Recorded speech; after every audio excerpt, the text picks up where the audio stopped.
Saya pernah dengar kalau ada yang bilang itu kan, matematika itu nggak kepakai nih di kehidupan nyata gitu kan, apalagi matematika yang rumit-rumit gitu ya.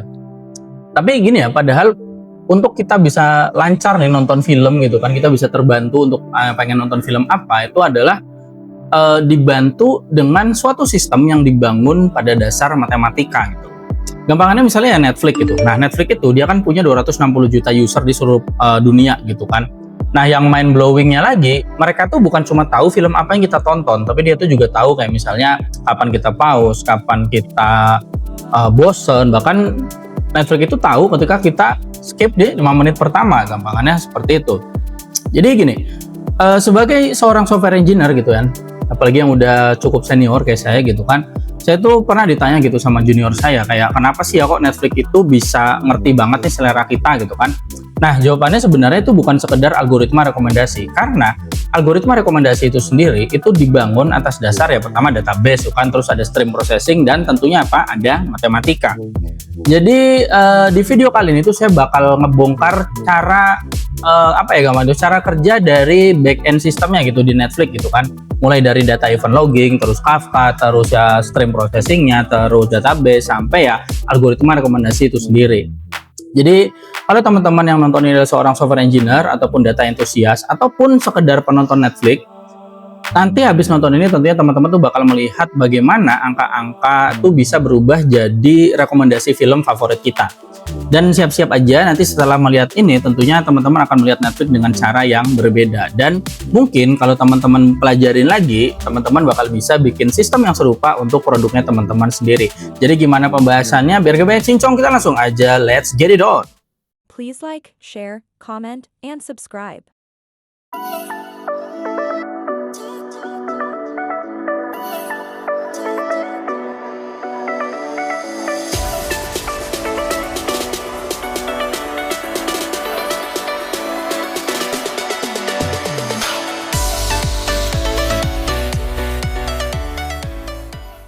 Ya, welcome back ya to Back in Magang. Saya humble and keep the excitement to learn like a newbie intern. Jadi di video kali ini tuh gini ya, pernah nggak sih teman-teman tuh mikir kayak Netflix ini kok kayak cenayang gitu ya? Baru aja selesai nonton satu film, besoknya udah ada rekomendasi film yang spot on banget sama moodnya teman-teman gitu loh. Nah, kok bisa sih pas banget gitu kan? Apakah Netflix diam-diam tuh baca pikiran teman-teman, atau mungkin di back end sistemnya itu punya ilmu kebatinan ya? Tapi jelas bukan itu sih ya. Ya, jawabannya sih ya ada di matematika tadi yang udah saya singgung. Nah, di video ini tuh saya bakal ceritain ya tentang matematikanya tadi ya. Jadi otak dibalik sistem rekomendasi Netflix. Bayangin gini, ketika teman-teman udah login Netflix gitu kan, terus nonton 3 film random. Nah, habis itu kayak misalnya satu film aksi, satu filmnya drama, satu filmnya misalnya anime misalnya gitu kan. Nah, besoknya tuh Netflix langsung kasih 5 rekomendasi film ke kita gitu kan. Dan ajaibnya 3 dari 5 itu langsung masuk ke seleranya kita gitu sebagai yang mau nonton, dan 2 sisanya paling nggak akan nyerempet-nyerempet tipis lah, dan biasanya sangat mungkin untuk jadi waiting listnya kita.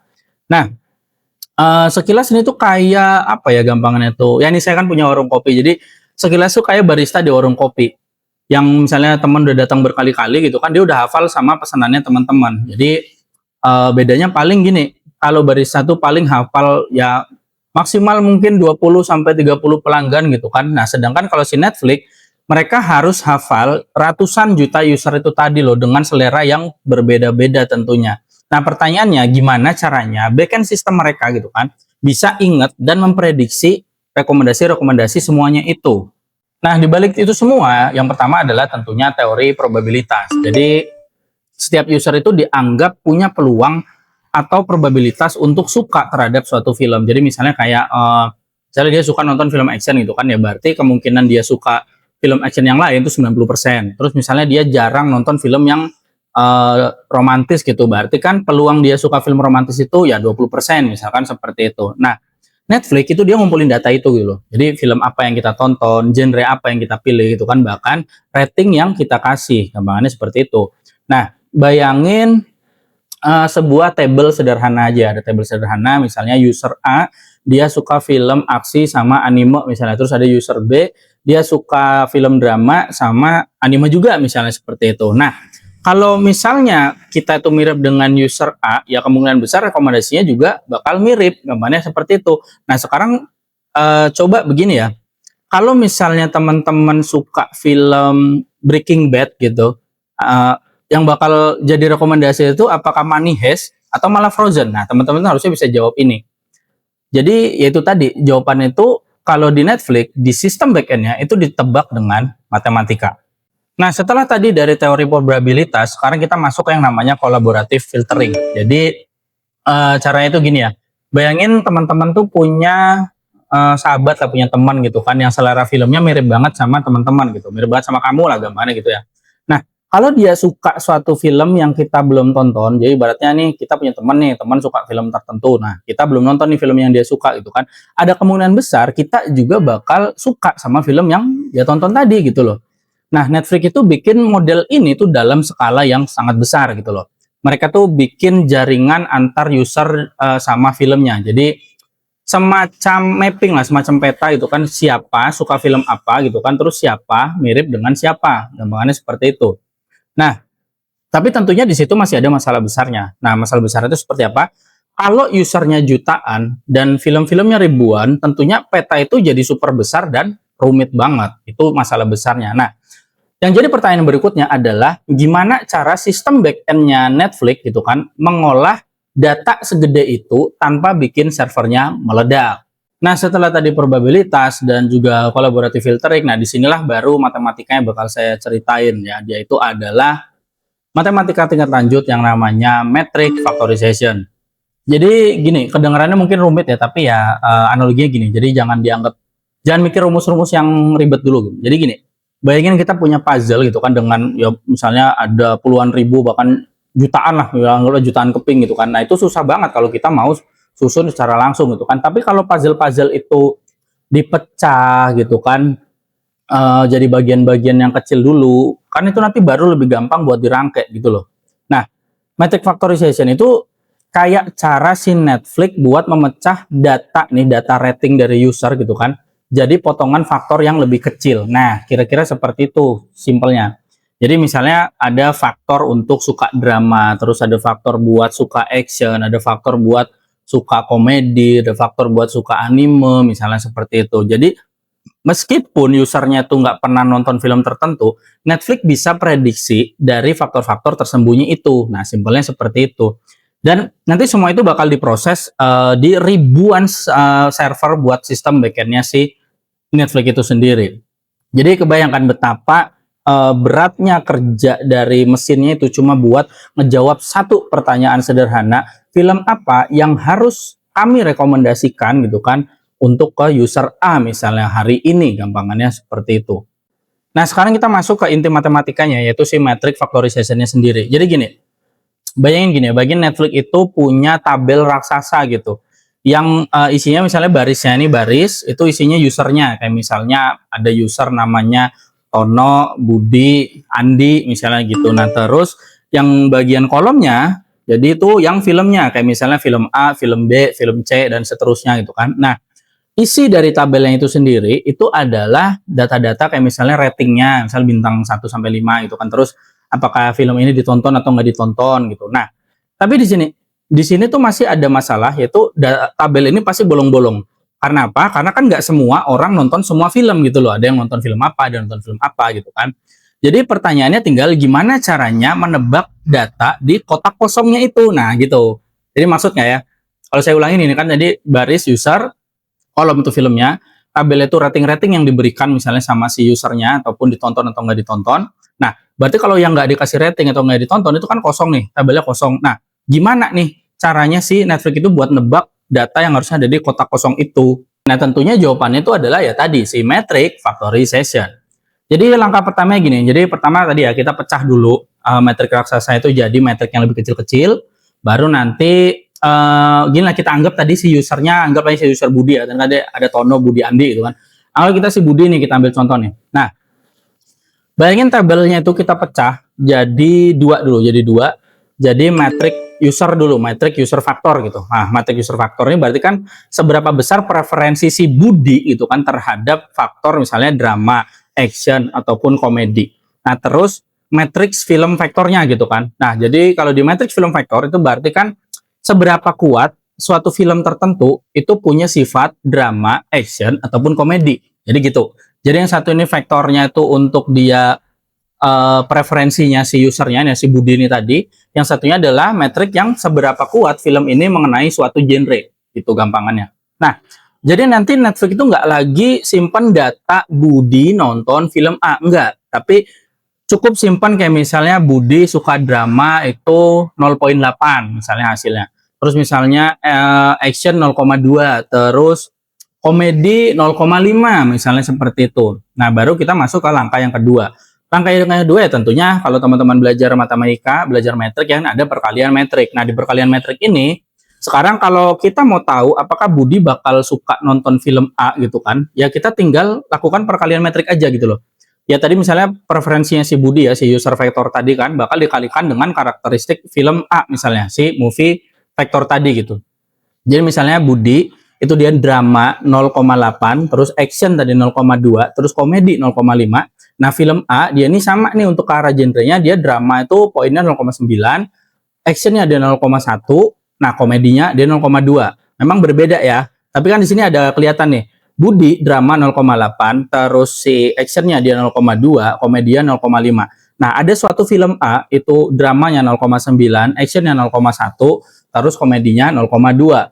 Nah, di sini kita lakukan hitung cepat. Yang berarti kan tadi 0,8 dikali 0,9, terus ditambah 0,2 dikali 0,1, terus ditambah 0,5 dikali 2 gitu kan. 2 dikali 0,2, sorry.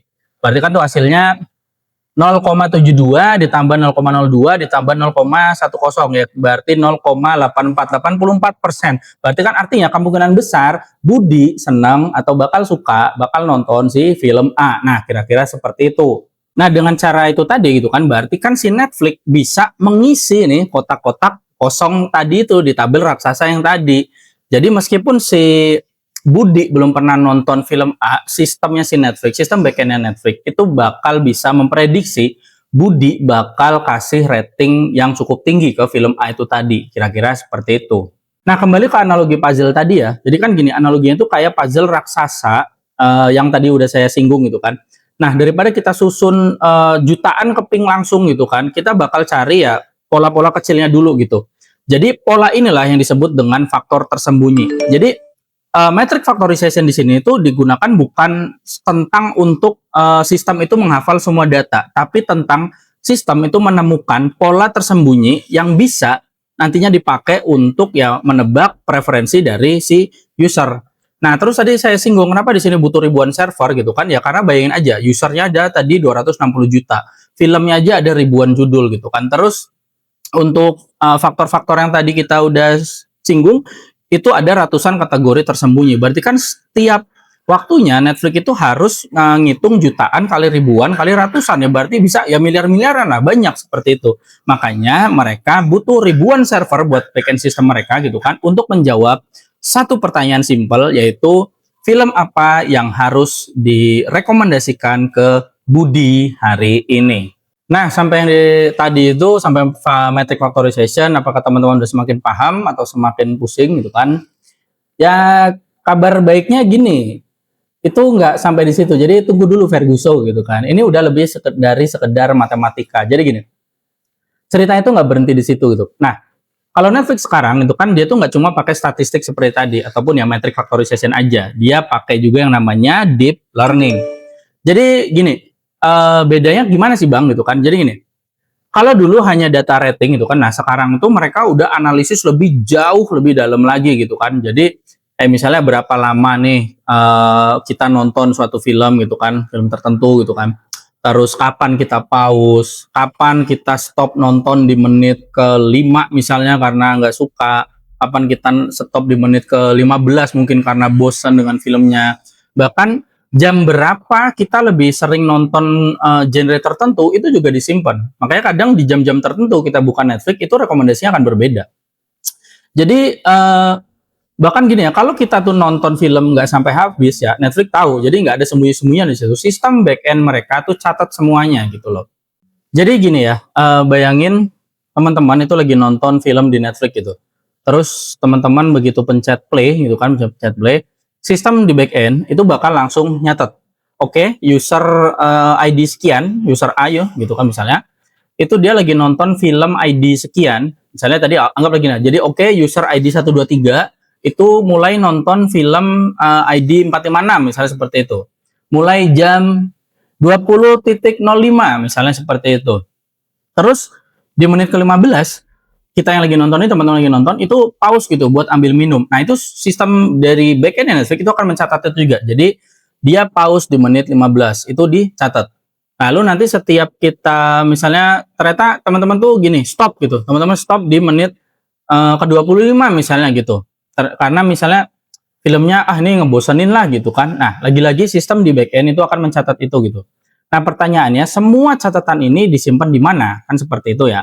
Nah, jadi gini, ya tentunya kalau kita udah bicara software engineering ya, dan saya juga software engineer, saya bisa ngomong gini loh, ya nggak mungkin gitu kalau Netflix itu simpan semua data itu di Excel ya, seperti itu ya. Kalau misalnya teman-teman ada yang belum kebayang, itu ya nggak mungkin dia nyimpan data-data itu di Excel. Jadi mereka tentunya butuh database yang super scalable banget gitu loh. Jadi gini, untuk database-nya biasanya tentunya ada dua tipe ya, yang paling umum itu kan, nah, misalnya untuk database transaksionalnya ya pasti pakai yang kayak misalnya Postgre gitu kan, terus Cassandra, terus Dynamo gitu kan. Nah, ini tuh buat nyimpen event yang real time-nya gitu. Jadi siapa nonton apa, di menit berapa, terus data ini bentuknya tuh bakal jadi kayak log aktivitasnya lah, gampangannya seperti itu. Nah, terus yang kedua tuh ada yang namanya data lake atau warehouse-nya, data warehouse-nya gitu kan. Jadi ini kayak Amazon S3 gitu, terus Hadoop, terus juga ya BigQuery, Snowflake, ya bisa lah. Nah, itu buat apa? Jadi gini, jadi setelah data mentah tadi dikumpulin itu kan, nah semuanya itu nanti bakal dipindahkan ke gudang data itu tadi, ke data warehouse-nya gitu. Untuk apa? Ya tujuannya supaya nanti bisa dianalisis sama algoritma rekomendasinya itu tadi, yang gabungan antara probabilitas, metric factorization, sampai ya tadi ada deep learning di situ. Kira-kira seperti itu. Nah, prosesnya gimana? Jadi langkah pertamanya itu adalah event logging. Jadi gini, setiap kita play, pause, terus kita stop gitu kan, itu bakal dikirim ke sistem backend itu lewat API gitu kan. Nah, baru nanti sistem backend itu bakal nyimpan data-data itu di suatu message queue atau di sistem antrian lah, gambarnya seperti itu, misalnya Kafka. Dan langkah keduanya gini, jadi itu yang baru kita masuk ke namanya stream processing itu tadi. Jadi gini, nanti data dari Kafka itu bakal masuk ke processing system. Jadi kayak Apache-Flink gitu kan, terus Spark streaming gitu. Nah, itu buat apa? Buat dibersihin sama dipilah-pilah gitu loh. Nah, apa sih yang dilakukan di tahap ini tuh? Jadi gini, stream processing itu ibarat apa ya ngomongnya itu, ibarat dapur lah, dapur yang dia tuh ngolah bahan mentah. Jadi gini, dari Kafka tadi datanya itu masih mentah banget, kayak misalnya ada klik, ada pause, ada stop, ada play gitu kan, bahkan ada error juga gitu loh. Nah, tugasnya apa ya? Nanti di sini dibersihkan nih, cleaning dulu nih, dan nanti dipilah, ditaruh filtering lah di situ sama gampangnya itu ada categorizing lah, bakal dikategorisasikan datanya seperti itu. Nah, kenapa harus seperti itu? Karena gini, kalau data mentah itu langsung gampangannya langsung dimasukin ke algoritma, ya hasilnya bisa ngawur gitu loh. Jadi misalnya kalau ada user yang cuma nonton 2 detik gitu terus keluar gitu kan, itu tuh nggak bisa kita anggap sebagai data, itu kita anggap itu adalah itu noise aja. Ya terserah kenapa dia 2 detik berhenti, entah internetnya mati atau misalnya dia salah pencet film gitu kan. Nah, itu tuh kalau langsung data mentah kayak itu ditaruh, ya nanti algoritmanya ngawur. Makanya di sini kita pilih dulu data-data yang seperti itu, kita anggap yang sekedar noise aja gitu loh. Baru nanti kalau API-nya misalnya salah kirim atau ada duplikasi data yang dikirim gitu kan, nah itu nanti bakal kehitung double gitu loh. Jadi ya tadi supaya rekomendasinya valid, ya data tuh benar-benar harus rapi dan harus benar-benar konsisten. Ya kira-kira belibet ya, agak serak. Ya kira-kira begitulah ya yang dilakukan gitu sama saya seorang software engineer, terutama saya sebagai backend engineer. Nah, kalau pertanyaannya meningkat lagi gitu kan, siapa sih yang melakukan pekerjaan ini belibet banget ya.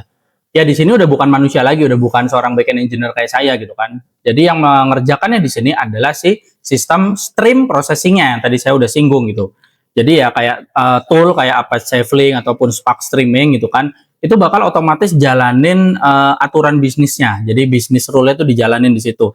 Jadi ya itu tadi misalnya hapus duplikat event gitu kan, terus normalisasi format timestamp-nya gitu, terus tandain nih data-data yang invalid, yang misalnya ada data-data yang kosong gitu kan, terus juga ya pisahin nih mana event play, mana event pause, mana event stop gitu kan ke kategorinya masing-masing. Jadi itu tadi yang saya sebut kategorisasi. Nah, kalau ditanyakan lagi kapan sih ini dilakukan Bang gitu kan? Ya proses ini dilakukan benar-benar real time. Jadi setiap detik-detik itu juga itu saat event masuk, Jadi ketika apa ya bilangnya itu, ketika misalnya kita pause film dalam milidetik ya, dalam milisecond itu tuh log itu langsung dibersihin tuh dan dipilah sebelum masuk ke data warehouse-nya gitu, bahkan ke database-nya. Intinya seperti itu. Nah, kalau pertanyaannya berlanjut ke di mana sih ini dilakukan gitu kan, di mana proses ini terjadi? Ya, ini terjadi di layer stream processing cluster, masih di stream processing-nya. Jadi ya misalnya tadi ya apa namanya Spark atau Flink tadi yang dia tuh langsung terhubung ke si Kafka-nya, gambarnya seperti itu. Jadi cluster ini bisa ada misalnya di cloud-cloudnya kayak misalnya di AWS, di GCP, di Azure terserah. Intinya dia ada di cloud computing-nya gitu loh. Atau ya di data center-nya Netflix sendiri itu juga bisa. Terus gimana sih caranya gitu kan? Ya kalau caranya ya tadi ya cleaning gitu kan. Jadi buang nih duplikat log. Jadi kalau ada event dengan user ID sama, terus movie ID sama itu kan, terus timestamp-nya juga sama ya, belibet, timestamp-nya juga sama itu kan, ini harus dihapus salah satunya, jadi datanya supaya nggak duplikat. Terus kita lakukan juga yang namanya standarisasi di timestamp-nya, itu supaya jadi UTC gitu, supaya apa ya, biar dia tuh konsisten lah, jadi data itu distandarin dengan format UTC. Terus tentunya ada melakukan yang namanya validasi data. Nah itu gimana? Jadi kalau ada field kosong, ya itu bakal di tag sebagai error, nanti diabaikan aja, gampangannya seperti itu. Baru nanti setelah cleaning ya ini tadi kita masuk ke filter dan categorizing itu. Nah jadi itu tadi dipisahin nih event berdasarkan play-nya, pause-nya, stop-nya ataupun seek-nya, itu kita pisahin event-eventnya gitu. Terus nanti kita tandain session-nya. Jadi misalnya event play terus pause atau stop itu milik satu user di film yang sama. Nah gampangannya kayak gitu. Terus kita enrich lagi datanya. Enrich data itu gimana? Maksudnya gini. Jadi kita tuh tambahkan info tambahannya gitu. Kayak misalnya contohnya device yang dipakai gitu kan. Terus lokasinya di mana, jam dia nonton. Ini yang paling penting, jam dia nonton. Kira-kira seperti itu.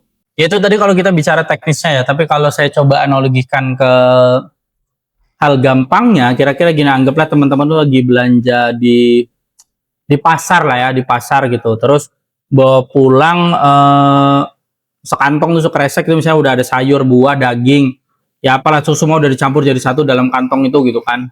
Apa sih nama kantong yang dibawa ke pasar sama ibu-ibu itu saya lupa. Ya itulah pokoknya dalam kantong itu udah kecampur-campur tuh daging, buah, sayur gitu kan. Nah, sampai di dapur itu stream processing kalau kita sebut di teknikalnya tadi, ini di dapur itu kan semua itu dipilah. Sayur ke tempat sayur, terus apa namanya? Buah ya ke tempat buah, atau langsung masuk kulkas misalnya gitu. Terus ya nanti daging dibersihin dulu gitu, habis dipisahin dibersihin baru masuk kulkas. Nah gambarnya seperti itu. Jadi intinya kan baru setelah itu tuh semua itu bisa dimasak jadi makanan enak. Nah gambarnya gitu, alias kalau kita sebut ke teknikalnya ya itulah si algoritma rekomendasi itu sendiri, gambarnya seperti itu. Nah, dengan udah sepanjang tadi, kalau teman-teman sadarin, itu baru 2 step yang saya jelasin, yaitu mulai dari event logging sama stream processing-nya. Nah, sekarang kita masuk ke step 3, yaitu storage-nya. Jadi gini, jadi data yang udah bersih tadi itu kan, udah dipilah-pilah, itu udah di cleaning, udah di categorizing gitu kan, baru nanti data itu masuk ke database, terutama database transaksional ya. Buat apa ya? Buat query yang lebih cepat, buat fetching yang lebih mudah. Kayak misalnya, ada kebutuhan gini, berapa banyak orang stop di menit ke-10. Nah, itu kan lebih gampang melakukan query-nya di database-database yang transaksional. Baru nanti sisanya itu nanti gini, itu baru ke data lake atau data warehouse-nya itu buat dianalisis lebih mendalam lagi. Gambarnya belibet gambarnya kayak gitulah ya. Baru yang terakhir adalah step 4 itu adalah model training-nya. Jadi gini, dari warehouse inilah tadi ya kita tuh apa ya? Inilah tempat algoritma rekomendasi itu dilatih gitu loh, gambaran seperti itu. Jadi modelnya itu nanti bisa belajar. Ini kayak pemodelan machine learning gitu. Jadi modelnya itu nanti bisa belajar. Misalnya, oh orang yang nonton film romantis malam hari ini biasanya dia juga suka film komedi di weekend-weekend. Nah, misalnya seperti itu. Itu kan jadi hasil tren dari si modelnya itu yang diambil dari ya data tren yang udah ada di warehouse-nya itu tadi, gampangannya seperti itu. Jadi dalam suatu aplikasi yang teman-teman pakai, itu aplikasi yang nampil di depan teman-teman tuh kita sebut sebagai front end. Nah, di balik layarnya itu ada yang namanya sistem back end gitu kan. Itulah yang orang-orang back end engineer seperti saya kerjakan gitu loh. Nah, sistem back end itu ya ibarat kalau di sini ya konteksnya di di aplikasi Netflix ini, sistem back end itu kayak detektif yang ngumpulin jejak digitalnya teman-teman. Nah, kayak semua klik, semua pause, terus ya tadi lah semua stop gitu kan, sampai jam nontonnya teman-teman itu dicatat gitu loh. Jadi habis itu nanti ya dicatat kan, disimpan, terus diproses, nanti baru jadi bahan bakar si algoritma rekomendasi ini. Gampangnya seperti itu. Jadi jangan heran ya kalau misalnya besok pagi Netflix bisa tiba-tiba nawarin film yang apa ya ngomongnya itu kayak spot on banget, pas banget sama moodnya teman-teman di pagi hari. Dan nanti sore ataupun malam itu akan beda lagi rekomendasinya. Ya itulah hasil dari pelatihan si model untuk algoritma rekomendasi itu tadi gitu loh. Jadi itu tuh semua bukan kebetulan ya. Jadi itu karena datanya teman-teman, data aktivitasnya teman-teman, jejak digitalnya, atau bisa kita bilang ini adalah bentukan diri dari teman-teman dalam internet, dalam digitalnya itu yang bahkan lebih jujur dari teman-teman sendiri. Jadi data-data itulah yang masuk ke dalam mesin dan menjadi bahan bakar si algoritma rekomendasi dan akhirnya balik menjadi rekomendasi ke teman-teman semua. Gampangannya seperti itu. Jadi kalau kita ambil sisi positifnya, jadi sistem backendnya Netflix itu tentunya kayak sahabat kita, tapi yang super jenius banget gitu. Dia tuh nggak cuma tahu apa yang jadi selera kita, apa yang kita suka, tapi dia bisa memprediksi hal apa yang bakal kita sukai di hal-hal selanjutnya. Gampangnya seperti itu. Dan itu semua terjadi ya karena tadi saya yang udah sebut ya, matematika gitu loh. Dan juga ya, dari matematika itu yang akhirnya menjadikan algoritma rekomendasi hingga ya sistem backend yang super gila-gilaan kuatnya. Gampangannya kayak gitulah ya. Nah, sekarang bayangin kalau sistem kayak gini dipakai di aplikasi lokal kita gitu kan, misalnya e-commerce gitu, jadi ngerti barang apa yang perlu kita beli gitu kan, terus juga misalnya sistem pendidikan gitu kan, jadi ngerti materi apa sih yang cocok buat kita gitu kan. Dan misalnya teman-teman kepengen saya bahas juga untuk misalnya algoritma rekomendasinya YouTube, ya sebenarnya mirip-mirip sih, cuma kalau YouTube lebih kompleks lagi dari Netflix. Ya cuma itu kalau teman-teman pengen ya komentar aja, kalau enggak ya nggak apa-apa juga gitu. Dan tentunya gini, jangan lupa buat like video ini karena biar YouTube tahu kalau teman-teman suka konten seperti ini dan jadinya saya bisa nongol lagi nanti di rekomendasinya teman-teman. Kira-kira seperti itu. Jadi ya gitu aja dari saya. Thank you for watching dan salam backend magang.